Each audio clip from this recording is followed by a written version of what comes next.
Wait, was there an 8th season of Doctor Who? Oh yeah, that's right. It only premiered about 10 months ago and had its Christmas special half a year ago, so talk about it? Sure, I suppose I should do that. How ironic that it's a show about time travel and it's taken me so goddamn long to have a discussion on it.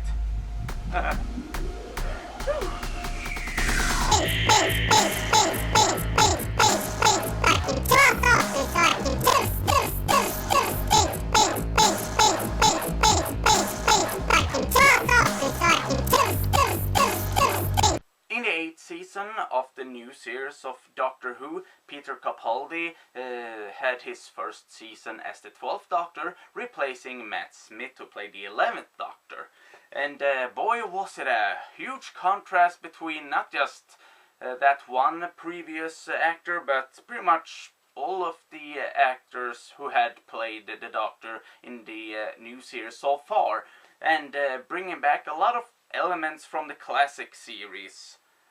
To put it short, he was a grumpy old man, like many of the classic Doctors were. With Capaldi, he took a lot of elements from all of these guys and put them together in his own special mixture. To speak a little more about the 11th and the 12th is, well, I happen to think they are very interesting in how they differ from each other. Well, Matt Smith was the youngest actor who had ever gotten the role as the Doctor, but at the same time there was something very old about him, not the least because of the bow tie and corduroy, or well, the suit he was wearing, which sort of made him look like an old eccentric college professor, despite his young looks. Peter Capaldi, on the other hand, is the complete opposite, if you ask me, because he has a lot of youthful traits. He is acting a lot like a reckless teenager or a 20-something who has this very aggressive approach. Like, if the 10th Doctor could be summed up with the phrase, "Hey, look at me!" and the 11th Doctor is more like, "Hey, look at you!" then the 12th Doctor is more like, "Hey, look!" Sorry if I scared you, but on the other hand, the 12th Doctor is kind of scary, which I am happy about, because ever since I discovered Doctor Who and became a fan, I have always wanted a Doctor who is a bit scary. Not in the sense that he could harm somebody, but in the sense that you don't quite know where you have this guy. I mean, I suppose that's why Clara Oswald in Deep Breath, the season opener, was a little on the fence about if she wanted to remain the Doctor's companion, because he wasn't like the way she knew him. In the 7th season, the second half, when she became his companion, they were very good friends. They could hug and laugh about all sorts of things. And now she has this crazy ass man who is not as handsome as the 11th was, and seems a little, well, he had this creepy stare after the regeneration, rambling about the color of his kidneys, and the rambling didn't stop when they entered Victorian London. So then came that brilliant scene when her phone is ringing. Is it your boyfriend? The 12th Doctor taunts her a bit, which I thought was kind of cruel, but he knew what was happening, because it was him, although in his previous form, having a phone call, so they could have a final conversation. And that part where, with both of them saying, "Is it the Doctor? Is it the Doctor?" I thought that was great, but and the 12th has his say when he says, Uh, it's me, Clara. You're looking at me, but you don't see me. How do you have any idea how that feels? Not quoting word for word, but you know, even though the Doctor changes his appearance and personality for each regeneration, he is the same person at the same time as he isn't, and that's kind of a very interesting thing with Doctor Who. One of the reasons I love the show so much, that the Doctor keeps changing. But so their relationship has been very upside down, pretty much like a roller coaster. Sometimes they are getting along very well. Sometimes they're like not very good friends. Mostly because Clara is the one lecturing him. After all, she's a school teacher, so the fact that she has to confront him and give him a slap in the face, or at least a good scolding from time to time, I mean, it can't be easy for her to be with him. He's kind of manipulative and secretive. The whole thing about being manipulative was how he took down the bad guy in Deep Breath, after all. So which one of us is lying about our programming? A very ambiguous question, but it could either be that the robot was lying about trying to keep himself alive, but also about the Doctor lying about that he won't go as far as ending somebody's life, even if it's indirectly.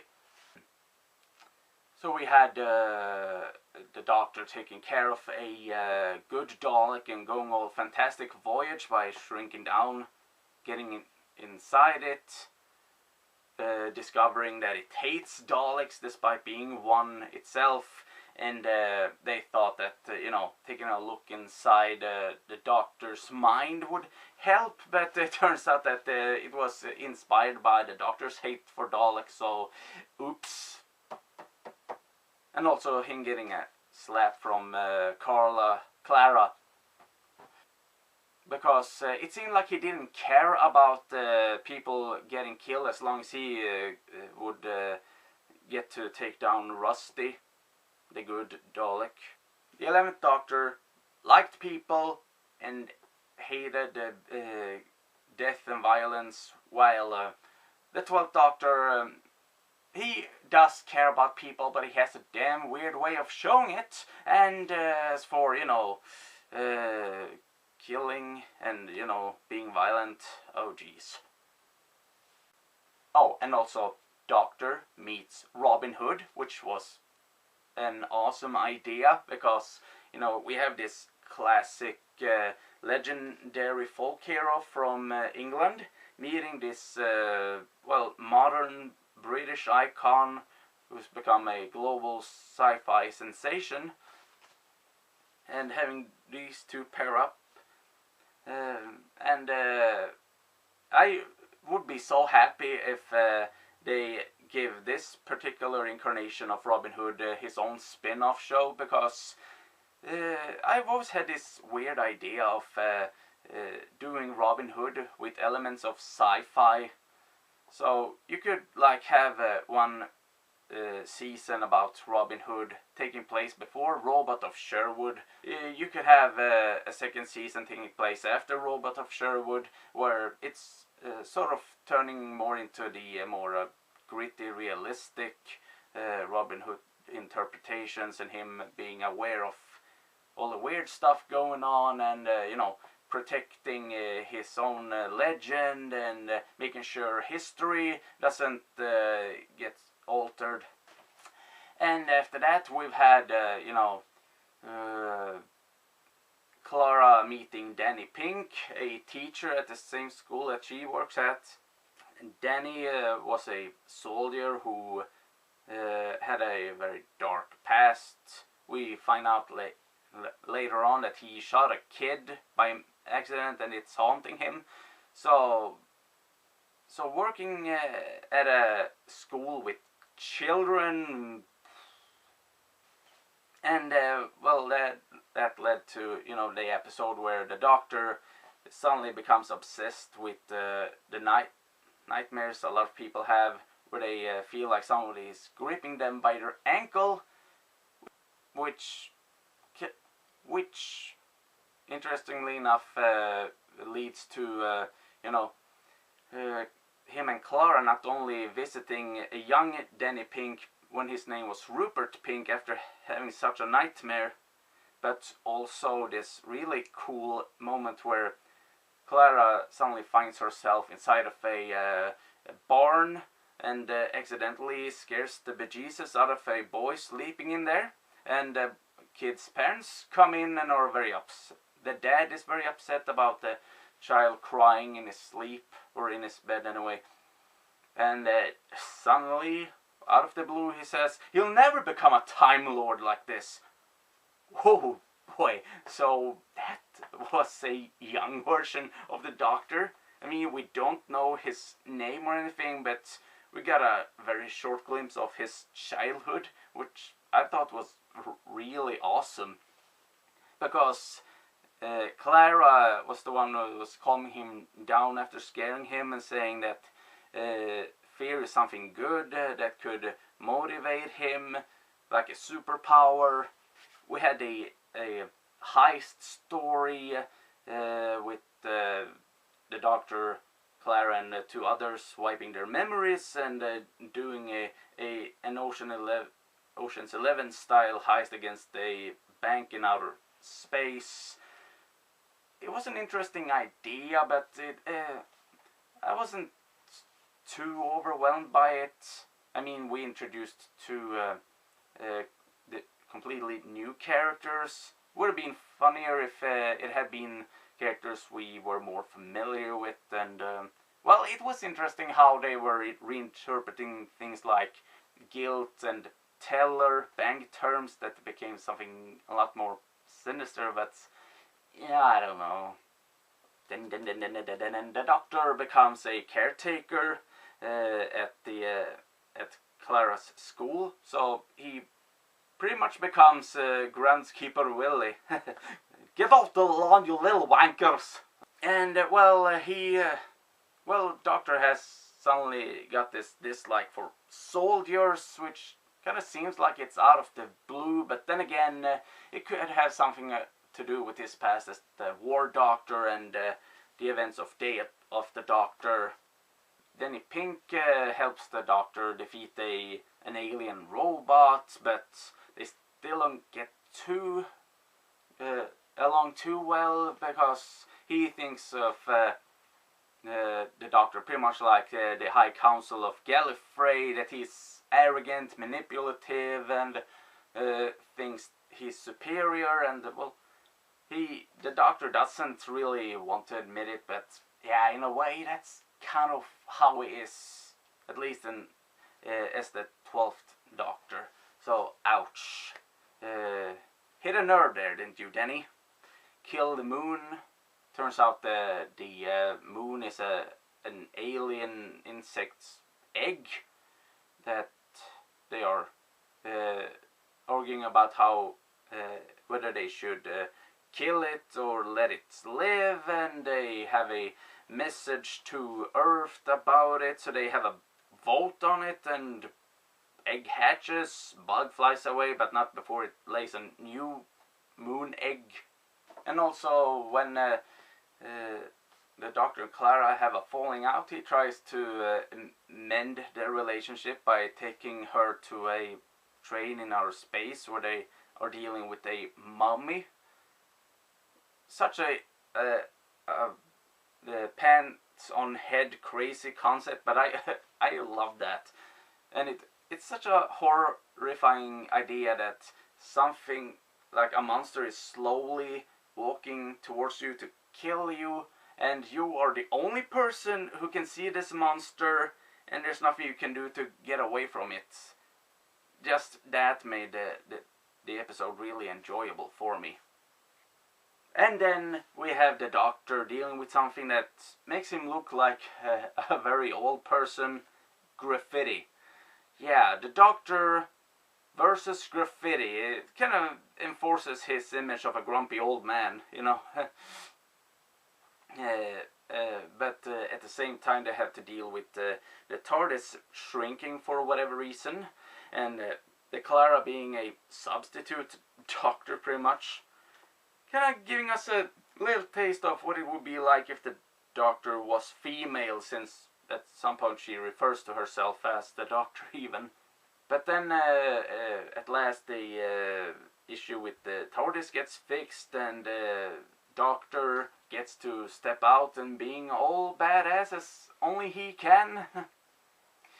And yeah, a very common complaint about season 8 is that it feels like this has had more to do with Clara than the Doctor, and while I can sort of understand that because it's been so much about her and her love life with Danny and such, I kind of like that the Doctor has these awesome people to rely on when either to be on his side or even help him out when he's incapacitated for whatever reason. So yeah, London gets entirely covered in a forest.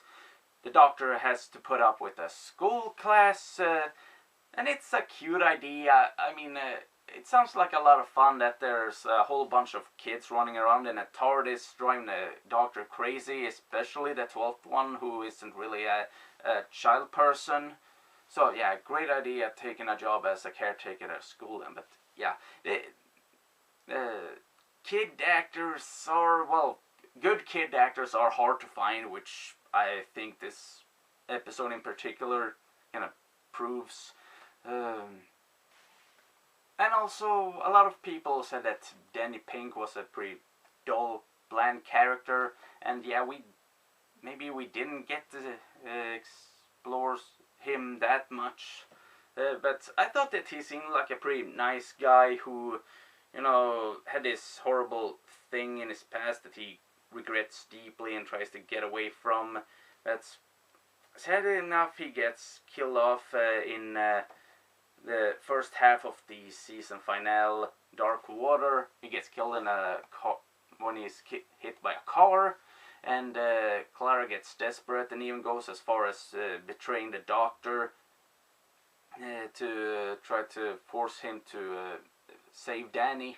And he actually manages to, you know, trick her into creating this illusion that they're inside of a volcano and everything.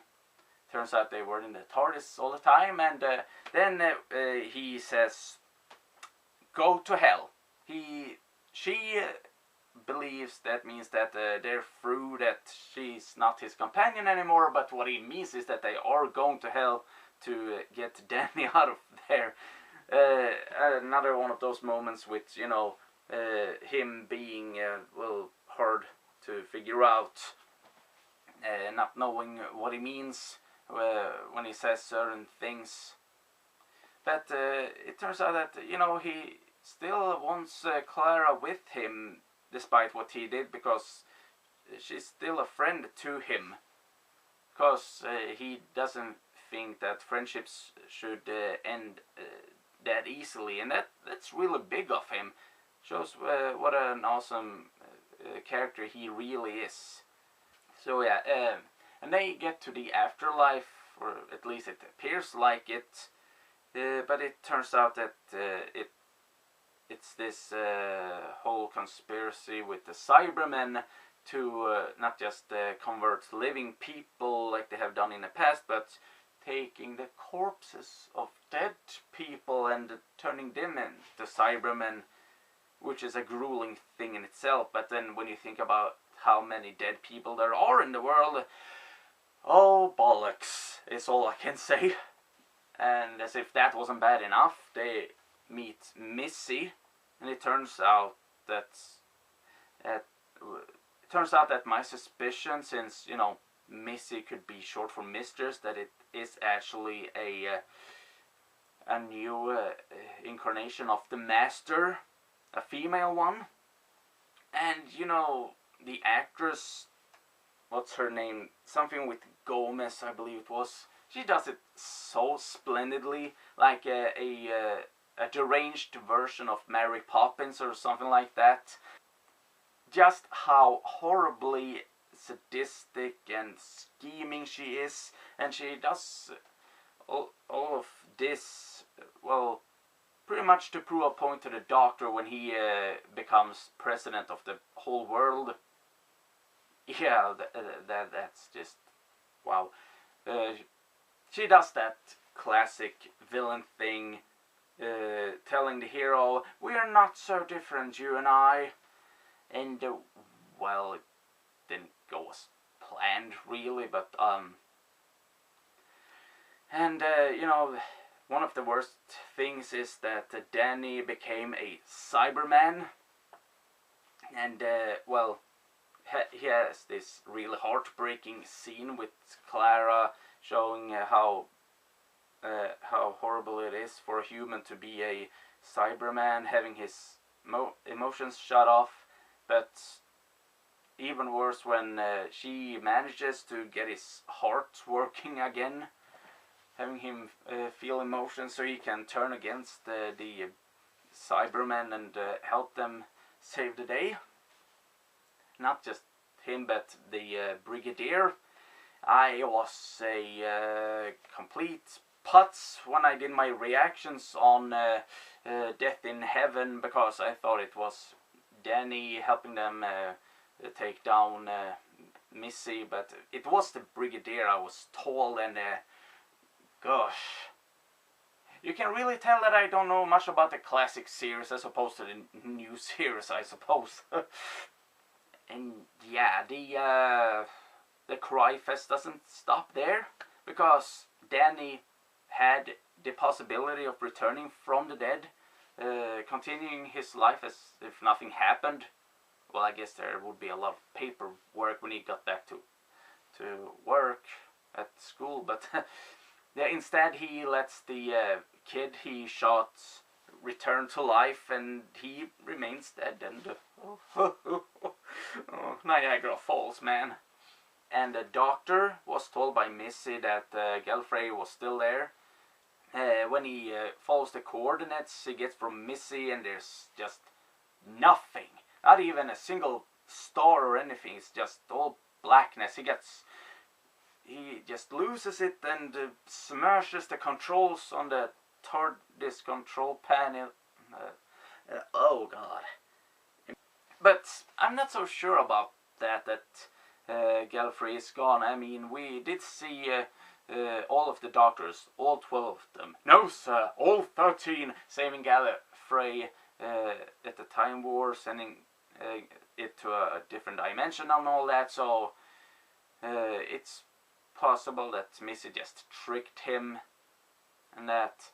But we did see the 12th Doctor, just his hand and his eyes, but still he was there saving Gallifrey along with the others, so I'm pretty sure we haven't gotten to that part of his timeline quite yet, but surely Gallifrey is still there, since that's what they said in Day of the Doctor.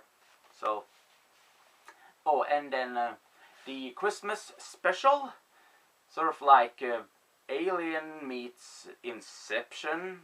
Yeah, that sounds very Christmassy. And Nick Frost.